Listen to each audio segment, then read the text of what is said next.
Hello and welcome to our special series of Green Elephant interviews during March 2021, supporting the annual B Corp Month. B Corporations, or B Corps for short, are businesses that meet the highest standards of verified social and environmental performance, public transparency and legal accountability to balance profit and purpose. Throughout March, we are chatting with key people in companies which have chosen to certify as B Corps and become a force for good. So today I've been joined by Mark Sapsford and James Pugh from CapEQ. CapEQ are an ethical research-led mergers and acquisitions boutique which delivers advice to Europe's leading business owners, shareholders and entrepreneurs. They can help sell your business, buy other businesses or develop your strategic plan. Launched in July 2020, CapEQ is a pending B corporation. We'll talk more about that in a minute. And they're well placed to explain the first-time assessment process. They will be the first European M&A practice B Corp. So that's great. Mark, good morning, Mark. Morning, Mike, and how are you? I'm very well, thank you. Mark is co-founder of CapEQ, experienced M&A professional, and has negotiated lots of transactions and is a friend to hundreds of entrepreneurs. We also have James. Morning, James. Morning, Mike. How you doing? I'm good, and is the other co-founder. Got both of us. You can't have one co-founder, can you, I guess? He's got a banking and finance background, and I'm glad, as I said, we got the whole founder with two of you here. So when I hear mergers and acquisitions, I quite often think Pretty Woman. So I was wondering which one of you is Richard Gere and which is Julia Roberts. Mark looks best in a skirt. I can definitely tell you that. It's got legs to it. That's all I can say. Absolutely. Okay, so we mentioned M&A boutique, and that's what you call yourselves. Do you want to tell us more about what that is? James, you want to have a go? So, Russell, in our industry, there's lots of buzzwords. So let me give you a really basic overview. We help clients find the right exit for their business. Okay. So if a shareholder has owned a business and wants to work out where he goes next, we will help them by giving them advice and by actually leading a transaction to get them where they need to be. And that could be anything from selling to a new trade owner through to an employee ownership trust, where the employees take over the business, and everything in between. We also spend a lot of time helping people with acquiring other businesses, so that's quite a big part of our job. And we also spend a lot of time advising people on a strategic basis of, if they're here and they want to get to there, how do they do that, and can we help them do that? So we spend most of our time, typically with shareholders making between £500,000 and £6 or £7 million of profit across Europe. Okay, and that's a really interesting area. We're here in B Corp Month talking to B Corps, and you wouldn't necessarily associate B Corps, which is being a force for good and people and planet being important, with what you've just described, which is kind of quite a financial profit-based transaction. So I guess Mark, do you have a view on how that fits and how that works? Yeah, and I think, and just to overlay what James said, it's he or she. We with a lot of women business owners as well as male owners. But I think the key to this is look, at the end of the day, the thing that we come across time and time again is where business owners set up a business, the business grows rapidly. And they find themselves with an entity either far bigger than they thought they were ever going to grow, or they get to some point in their life that they decide that they want to get the future correct for the business. And we often find the old analogy of owners become business owners and they become managers of businesses, and then all of a sudden they lose the emphasis of the business. They're more of a manager than they are the founder and growing and doing all the lovely things that they enjoyed when they started the business. Yeah. So often it is a responsibility of owners to think about what the future holds for that business and finding the right home and what that next growth and that next strategy is for the business. So that's where we see our role coming in, of assisting any organization to go on to that next level. And it may be that, we all have skills that we can take businesses to certain levels. And then there's another skill set that is required to then go on and grow. So I guess our job. that's why you see the likes of Facebook and Google, the founders, the Zuckerbergs and the Eric Schmidts and Sergey Brins of the world, they kind of move and they bring in a head of operations or somebody to actually manage the day-to-day running of the company, isn't it? And because Yeah, absolutely. that's not what they're good at. Absolutely. And I think it's key that, you know, as a business owner, you understand your limitations and you understand that actually it's no disrespect to where you've got to. You've got to this stage. Well, okay, now you've got a responsibility for all the people that you employ to do the right thing and to go on and make that business grow. And that may be selling it. It may be finding a strategic partner to help and assist you go on to that next level. But ultimately, it is understanding the market, and being aware of a market is incredibly important for a business owner. And it's a responsible way to take a business on a day-to-day basis of understanding where you fit in the market. So would you say that your approach to mergers and acquisitions is kind of people first and business first, rather than looking at, you know, shareholder return and value for the founder, so to speak? It's Russell, you asked a little while ago where, you know, you raised a query, you raised a question about M&A and sustainability and impact going together, and it's an interesting one. I think that's probably true that in our industry, that is true in our industry, that ethics and sustainability aren't discussed. They're not part of the everyday conversation, and it's an industry which is worth, you know, millions, if not billions, around the world. And some of the biggest transactions will have M&A professionals or investment bankers on them, and it is an industry that doesn't always have the best reputation, and unfortunately deservedly so sometimes. And we spent the past decade, or at least the past decade, both working together in M&A, and have seen some of the practices that have gone on that we're not happy about, and we work an awful lot with what we would call sustainable impact businesses. And when we sat on a cricket pitch on a hot summer's day last year, and trying to work out what we could do. One of the things that was key to us was, you know, we wanted to treat our clients as people first off. So see what's right for our client, and what I think most people assume is that most of our clients are in it for the money. And actually, whilst clearly money is important, it's a reward for their hard work. Very few of them are only in it just for the money. Most of them, the vast majority of our clients, are always looking to nurture the staff, nurture the clients, nurture the people who've made their business. And that's an area that as we were probably restricted from really supporting when we were in our previous roles. So that was one area, the people, of how can we how can we support the people, how can we support our own staff who often get treated like commodities, and they're not. You know, they work incredibly hard and therefore need looking after. And the other side is that our industry is one that you know, no one thinks twice about hopping on a plane and going to see a client.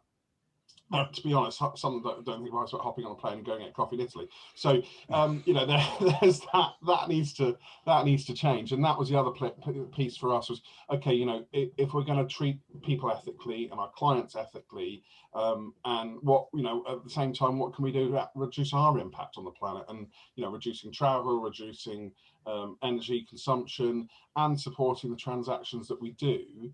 The complexity is that it's not necessarily black and white about whether you should or shouldn't support a transaction. So the B Corporation, for example, the movement that we that really sums up our ethos, doesn't necessarily restrict. So it doesn't, you know, for example, Brewdog is a B Corporation. Yes. It, you know, it's not produces alcohol, which is not well known as being the, you know, the most ethical of products. Alcohol, it's a drug.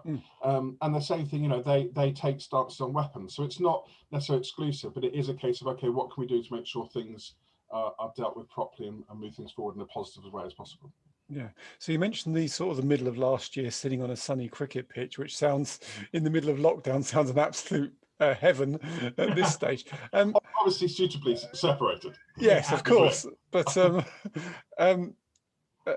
what was it, you know, at that particular point that brought you to form CapEQ? Was it purely the kind of sustainability angle? Were you restricted from doing all these things in your former roles? What was it that kind of brought about CapEQ?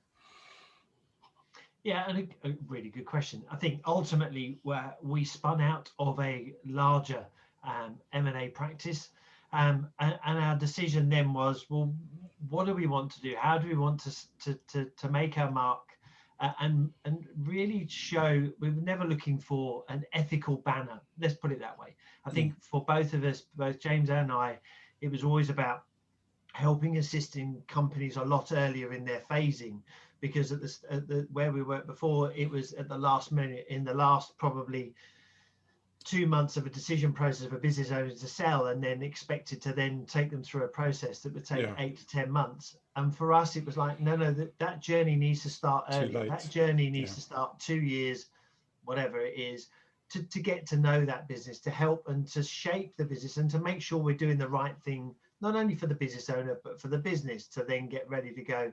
And that way you can go on and transition. So I think it was a meeting of moments in time that just said, actually, this is what we need to do. And then James brought the B Corp element up, and it was like, actually, that actually works with us. As I said, we weren't looking for the ethical banner that goes over the top of our heads, but it is ultimately what we believe in and what we've always believed in. Just and then B Corp just goes over the top of it, which is incredible. Yeah. I mean, certainly from my experience of having been involved in takeovers and acquisitions, and uniformly, I think when a large company is taking over, acquiring, merging with another company, it's the people that suffer, and people just get 3 months notice and this has happened and you're out the door. And it seems that the standard approach is to take no account of the people. And so your approach is, I would suggest, a breath of fresh air in this kind of space. And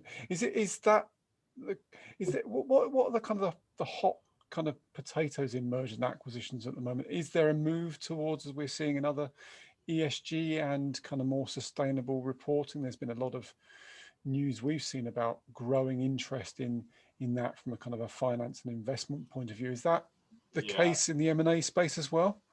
I mean, it's interesting. So the M&A, there's a presumption that when COVID happened, lockdowns happened, that M&A has stopped because who's going to be buying businesses? It's not what's happened at all. There's more funds available for anything else. And actually, there is a bigger push for sustainability coming from all sorts of places, and that's starting to be. So you're starting to see questionnaires on ESG as part of due diligence when one company acquires another company, which you didn't see 10 years ago. There might have been a touch on environmental, but it was more about environmental risk and you might get sued rather than true ESG concerns. And you are seeing some more money coming from that space, and certainly that's starting to drive activity. Would I say it's a key driver? I don't think either Mark and I would say it's the biggest piece. What you are seeing though, so you roll back 5, 6, 7, 8 years ago, private equity has been massively busy in the M&A space and is driving a huge amount of M&A activity. And private equity has a bad reputation or a mixed reputation, would be fair to say. But what you're seeing is a lot more private equity funds who are specifically focused on the ESG and the impact space, and that's a really nice thing to see. And it started, there were a couple of years back, we got introduced to one by a company called Bridges Ventures, who is another B corporation, who acquired one of our clients who was a vegetarian and vegan foods supplier. So and typically our client was a lovely guy, was a Green Party councillor on the South Coast. And when we said, we should try to sell to private equity, he said, no, absolutely not. That's ridiculous. I would never talk to them. But it turned out that they were the right partner for him. And I think that's what we're starting to see, is that focus from certain places on those certain sectors, where they can measure the impact that their investments are having. No, it's a good trend. And we do a new show every week on the Green Elephant Show, and every week there's a story about big companies, small companies, funds moving in this direction. And I think we had one last week about mandatory environmental reporting, and the International Accounting Association saying in 150 countries, we're now going to say you have to do this kind of stuff. So I'm interested in sustainability is a really broad thing, and it encompasses all sorts of areas. And I'm wondering how you kind of deal with that or split it up within the activities you're doing, because it's so big. Or, I mean, does one of you take responsibility for sustainability issues and the other one, or do you split it up, or how do you address that? No, I think it's across the board. We all take responsibility. I think our industry is renowned for printing a huge amount of content albeit whether it be on the promotional side, but also when you're working with clients, there's a lot of documentation that is moving back and forward all the time. Yeah. And in actual fact, I think if you probably go back when I first started in M&A, you would think that 15, 20 trees have been cut down at the final phase, the actual final day of the completion. A sale and purchase agreement would fill a very, very large meeting room, and there'll be swathes of paper. And literally in the last 7 or 8 years, that technology has moved on significantly. And I would say in the last probably 8 months, that technology has moved on another level that enables us to actually work completely with virtual documents moving backwards and forwards, electronic documents, that is enabling all of the team to be aware of what the movement in the document is, everyone to be working on the same document at the same time. So it enables us to move and not print anywhere. Well, in fact, I don't think we printed anything off in the last 8 months. So the ability to move documentation, the ability to adapt has been significant in our industry. And are you finding that the legal profession are moving away from wet signature? Because we've found that as much as you might move digital documents around, at the point when it needs to be signed, digital signing can be proved, absolutely, but the lawyers still want a wet signature on a piece of paper. And is that something you're finding still? Well, it's mixed. It's certainly changing. I mean, for example, we use a e-signing for non-disclosure agreements. Yep. So, and absolutely, and it works really, especially in the current environment, it works really well. There's certainly some lawyers who are moving that way, and as Mark says, you used to see, I've got photos of a massive table that would be 10 meters long with thousands of documents over it, and you are starting to see them come away from that. Is that changing as quickly as you might like? I think the answer is probably no. But as you start to see, you start to see companies make inroads into like ourselves, starting to use e-documents, you do start to see this shift. It is an industry that is very slow to change. It doesn't like change. Even you look at I was on a technology call not so long ago with some of the biggest investment banks, and they were asking what technology they used, and as a rule, they all said Excel. And that was it. So, and they're not paperless, and they're not, whereas everything we do is entirely paperless. And I was quite surprised to find that we were significantly further ahead with technology. But actually, Mike, that goes back to your point of view on your question about who has responsibility for sustainability. Yes. For us, and I think this probably is the way it has to work, it's baked into the business plan. So the whole perspective of our business is set up in such a way that we are trying to be de facto sustainable at our roots. We don't have to be sustainable because no one has to choose to be, because we are a paperless office. We don't travel. I guess that comes on to my next sort of point. Really, is that B Corps and why become a B Corp? Why become a pending B Corp? And I guess you've started to answer that in that previous comment, really. The B Corp movement's brilliant. It's really just, and we are total evangelists for it. So if you take, and I can get my horse on this, both of us can. So apologies if we go off on one mic. No apologies needed here. So okay, place to do it. So look, capitalism at the moment gets a bit of a bad rap. Okay, there's an awful lot of noise. However, you look at it one way, and capitalism is the most positive influence the world has ever seen, that humankind has ever seen. It's improved, it can improve the life outcomes of people materially over just a massive amount. But it's not without its problems. The capitalism based on having a market that's perfectly knowledgeable. So it presumes that everyone makes a rational decision in full knowledgeable facts, and actually that's not reality. We don't all make it. So the question then becomes, okay, so how do you change capitalism? And for us, making a profit is not a dirty word. You need to make profit because it reflects hard work, and hard work is not a bad thing. But it does mean, for us, it was absolutely critical that if you make a profit, it should be good. It should be aiding everybody. It should be aiding your staff, it should be aiding your clients, it should be aiding people you don't even know. There's no reason why it shouldn't be for the greater good, absolutely, and it should make a positive change, and that's where capitalism started. It started making, and you look at the Sunlight Village up in Liverpool, where he built beautiful houses for all his staff, and that was the positive side of capitalism, in complete contrast to some of the horrific mills at the same time. So you look at history, and history is a good view of where can you get to? And the B Corp is a part of that movement. It's looking after people. And if consumers can't make a decision about, or can't influence easily the outcomes of the people they're purchasing from, then the onus needs to come back onto the people who make the decisions as the owners of those businesses to be positive. And that's what B Corp does. It puts an onus on Mark and I as owners of a business to make decisions for the positive, to the positive of the world, rather than just our own pockets. Absolutely does. And so you're currently B Corp pending.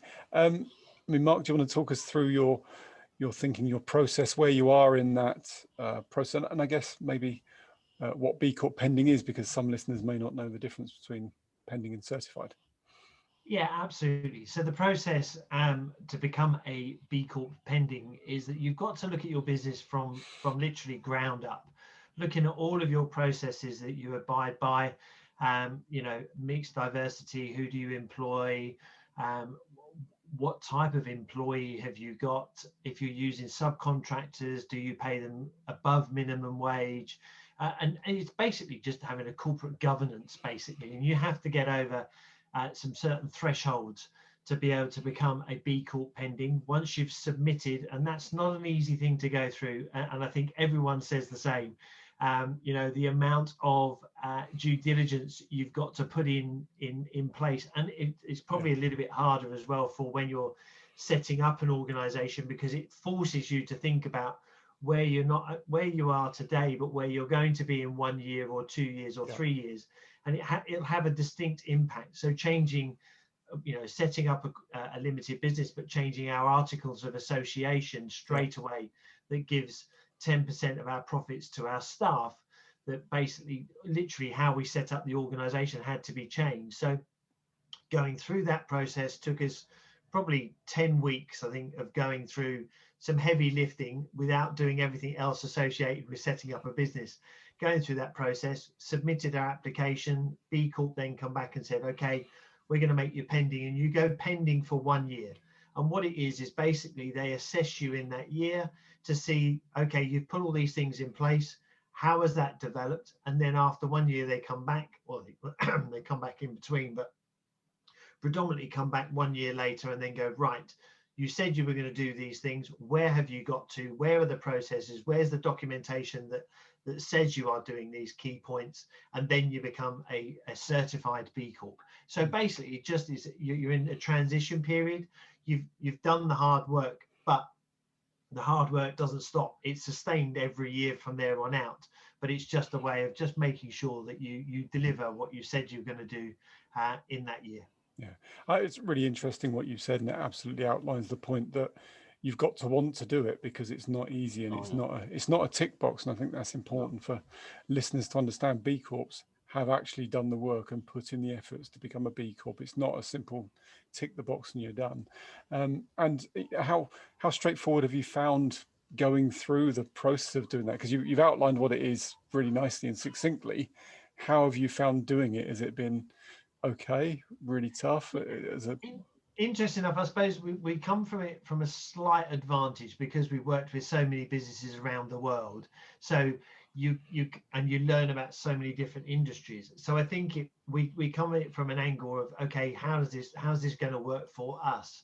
I think there were some distinct challenges that we both, and there were several questions in there that probably took us probably 2 days to process in our mind. What does that actually mean?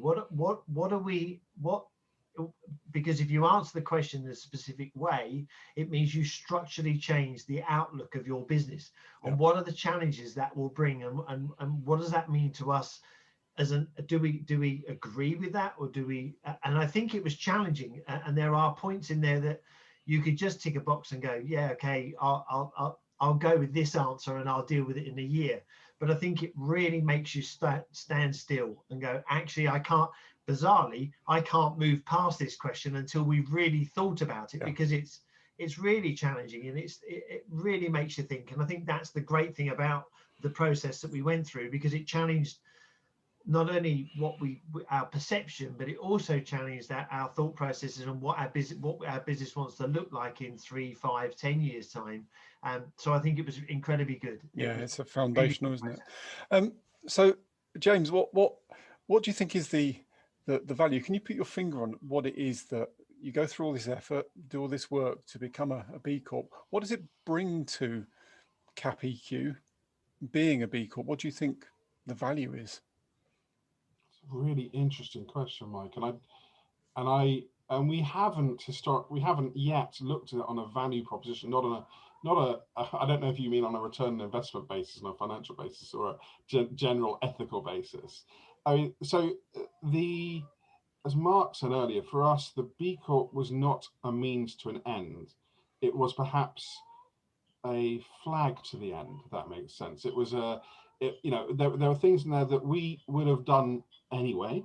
Yeah. So and there are some things that helped us clarify, as Mark was saying, what we should have done. So the value in respect of, intrinsically, it certainly had intrinsic value, and it certainly helped us change the way we look at our business, albeit we were, a chunk of the way there. And I suspect for most B Corps, they're already there anyway. It just helps them to codify and clarify. Enshrines what they're already doing. Yeah, exactly that. In terms of, however, there is most definitely a tangible benefit, and it is tangible. For a start, it does put a flag above your door. This is who we are, and this is what we believe, and that's not changing. And that's a really good flag that other people are starting to hear about and people know about. Danone, Ben and Jerry's, Tony Chocolonely. There's some really big companies out there that are starting to, that are B Corps. Jamie Oliver's, one of his businesses, becoming B Corp. They're about to announce a couple of really big ones as well. So there's some really exciting stuff going on. But what it does, it puts you within a community of people who think in a similar way, which is always helpful. And B, it puts a flag above your door, and C, it resonates. And it really resonates at the moment. And I'm sure there's some people who it doesn't resonate with, but we're yet to find someone. Absolutely. Potential suppliers, all of that. They're just, people are like, okay, great, we can get behind that. Yeah, and the B Corp community is amazing. I mean, as these series of interviews are proving, I mean, some of the names that you mentioned there, we are, if not confirmed interviewing, hoping to interview as part of this. And the community just wants to help others in the community, so that's incredibly strong. So you're B Corp, you're pending, and I guess for you're kind of going through that certification process, and then just for listeners, it's not a one-time thing. Once you've become B Corp certified, and we're just coming up to our annual recertification, you have to keep at it. It's not a one-time stake in the ground. It's an ongoing, and the standards change and they get more rigorous, and you have to work harder to achieve the score. So it's an incredibly valuable thing to do. We could talk for an awful long time about B Corps and M&As and stuff, but I think that gives listeners a flavour. If listeners want to find out more about yourselves or CapEQ, where should they go? Where's the best place to sort of find you, find out more about what you're doing, and link up with you? Yeah, so we have a website, so www.capeq.co.uk. Yep. We are also on LinkedIn and quite prolific on LinkedIn or Twitter. Okay. But I think ultimately we would happily take any calls or discussions, or people want any advice on, they find themselves with a family business or whatever kind of business, and trying to find some advice, or I'm thinking about in the next 2 years or 3 years. We would love to talk to anyone, happy to give them advice and steer them in the right direction. And as you'll see on the website, and anything that we put out on Twitter and LinkedIn is just advice and thought-provoking on these are the things you may need to think about. Yeah. And happily talk to anyone. That's great. And I guess from what we've said earlier in the comment, the sooner they start that conversation, the better, I guess, James.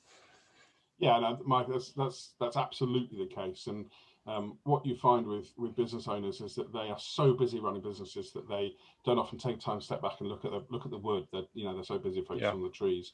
And actually, what we do is use some of our experience, which is probably well, it's hundreds of client interactions over the years, to help them see where they could get to and what actually is what is the realm of possibility. And most people don't really understand the realm of possibility open as business owners. And some of the possibilities are really exciting and really make a big difference to their staff and their clients without really affecting the financial reward they might get from exiting their business. No, it all sounds amazing, and we'll put links to all those websites and social media on our show notes page so people can go and look you up. Yeah, guys, that's been brilliant. It's now time to move on to what's normally my favorite time of the week, which is fact or fake, where I get to challenge Russell in a challenge of wits and deceit, really, as to what sustainable facts are true or not. But I believe that we've turned the tables on you, Mike. But the tables have been turned, and you have some facts or fakes for me. So whenever you're ready, I'm not sure I'm ready, but whenever you're ready, please. Absolutely. Then I'll go with the first one, and we'll see where we go. So, okay. The oldest business in England is the Royal Mint, founded in 886 AD. Fact or fiction? The oldest business in Ireland is called Sean's Bar. Right, okay, so are we saying that banking or drinking is older? And I think that's pretty much it. I think on that basis, I'm going to say that Sean's Bar, as I think drinking is older than banking. Well, there you go. Okay, so true. Sean's Bar is the oldest business in Ireland, founded in 900. Only 14. It was 14 years later than the Bank of England in the UK, or the Royal Mint. Brilliant. So there we go. Yeah, I love that one. Okay, so the second one for you, Mike, and you're doing well. So, and we're even going to have a bonus round to later on. So, brilliant. Okay, the Haliade X wind turbine from General Electric, 14 megawatts. Okay. Each rotation takes 7.8 seconds and can power an average UK home for 4 hours. Fact or fiction? I'm thinking that is. So these 7.8 seconds is the average time taken to go around, is it? Yeah. And I'm talking at full power. Let's presume it's maximum power. We've got a lot of wind farms in Cornwall, and I get to watch the turbines going around quite a lot. And I think they go a bit quicker than that. So I'm going to say that's fake. I think it goes around faster, and I think possibly it gives a bit more power than that as well. So I'm going to say that's a fake. Oh, okay, a double answer as well, Mike. I'm impressed. So actually, it generally does take 7.8 seconds because it's ginormous. Yeah, right. This thing is just 35,000 square meters is the amount of area it covers. Wow. And that's 5.5 rugby pitches. Seeing as we're watching Six Nations. That's a big one. Yeah. And it produces, so each rotation is 18 kilowatt hours in one rotation. And a UK house, average UK house produces 12 kilowatt hours. So each rotation will power 2 small houses. That is amazing, isn't it? Per rotation. That's just incredible. That is awesome. I'm glad I got that wrong, so I can learn that. That's yeah. Oh wow. You're obviously looking at them a little bit closer now when you. Yeah, I will be, but I think our ones are smaller than that one sounds. Yeah, just a tad. Yeah. Okay. Go on, Mark. And then in 2020. There were 1,059 businesses per 10,000 residents in the UK. It shows our country is rife with opportunities and plucky entrepreneurs. Fact or fake? 17% of these businesses were owned by women. Oh, that's a good one. I think women are underrepresented in corporate world and boardrooms and in the sustainability space, actually. That doesn't change that 70% of our listeners are female, so they have the interest. But in terms of small business, I think it might be more heavily weighted towards women. I think women are much more get up and go and stay at home and I'm going to start a business. So I think 17% sounds low. So I'm going to say that's a fake. I think it's higher than 17%. Yeah, good move. Okay, so it was fact up until 4 years previous. So in 2016, it actually was 17%. Okay. So in the past 4 years, going up to January 2020, that percentage raised from 17% to 32.7% owned by women. Great. So it has been the fastest growing, and long may that continue. Yeah, good to see. And you just raised a really interesting question, Mike, about the women in sustainability. And I wish we'd done some analysis on this, and we hadn't. But I am willing to bet that when you look at B Corps and you look at the B Corp socials, which you'll have been on, I bet it's almost 50-50, or maybe even tilted towards more women. We certainly see an awful lot of sustainability with women involved, and that's brilliant. It makes it really shows the positive power of business. Yeah, absolutely. And they make the buying decisions in the home generally, and so it's great to see so many women engage with the topic. And if we can get more of them owning businesses, then even better. Which brings us nicely onto the bonus round, Mike. You've got a bonus round. Okay. So this is tying financials and sustainability. Okay. So fact or fiction? If you took all of the money invested in sustainable investment funds and you took it all out and turned it into cash, it would pay off the gross national debt of the USA. Okay, so gross national debt of the USA. I think some of the couple I'm just if only I had a browser available to do it quickly. I think there are probably 2 or 3 trillion, something like that. And are the funds that much? All the money invested in sustainable businesses and funds.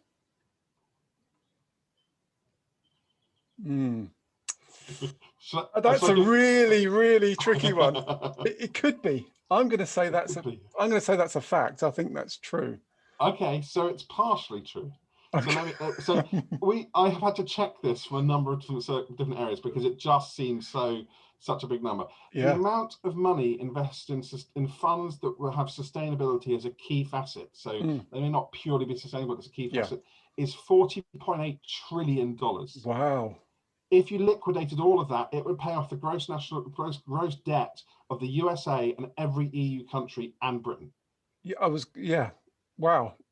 I mean, I'm amazed at. So it's vastly bigger than the debt of USA, isn't it? It's huge. It's bigger than the debt of the Western world, effectively.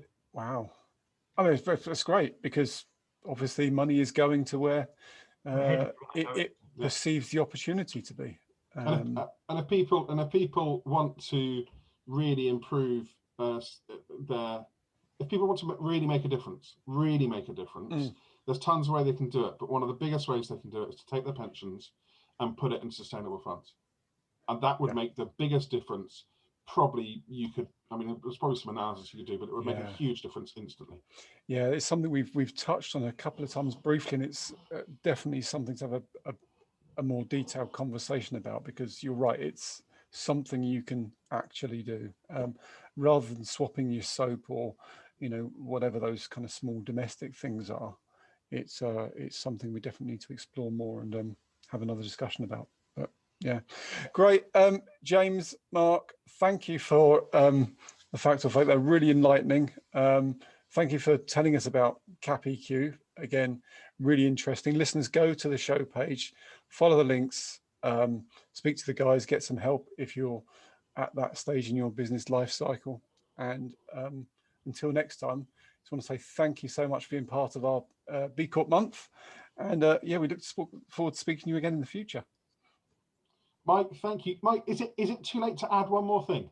No, carry on. I haven't cut it off yet. Well, so actually, there might be 2 things we can add. So this is just to help sustainability. So there's a charity called turnonthesubtitles.org that we came across last week.